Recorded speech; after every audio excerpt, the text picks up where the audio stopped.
Hello and welcome to Callum Connect Micro Podcast. Our guest today is Michal Bardavid. Michal is a psychological counsellor, international journalist, and dance movement therapist based in Istanbul.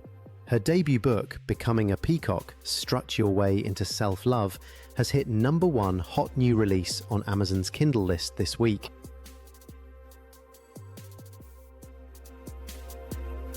A hurdle I faced as a leader actually began very early in my career during my first job in Istanbul. I'd been hired as an industrial psychologist at a private hospital, and my responsibility was to increase employee motivation, strengthen the team dynamic among managers, and especially work with nurses on stress management. Instead of starting small, the first thing I decided to do was organize one big event that would bring the entire hospital together, something playful, equalizing, and disarming. I called it the hospital's playtime. My vision was to get everyone from the CEO to the nurses and janitorial staff barefoot at the beach playing silly team games without titles, without hierarchy, simply as people connecting with one another.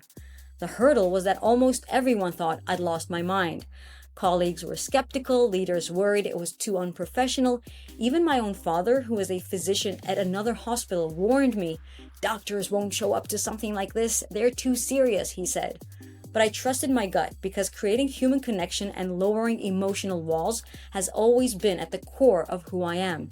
And then they did show up. Not only that, they had a blast. One of the funniest moments was the CEO participating in a race where he ended up wrapped entirely in toilet paper, laughing and giving high fives to people from departments he rarely interacted with. Nurses were joking with surgeons, administrative staff were dancing with technicians. It was one of those moments where you realize that when people meet as humans, not roles, everything changes. The following week at work, I saw more smiles, more eye contact, more friendliness.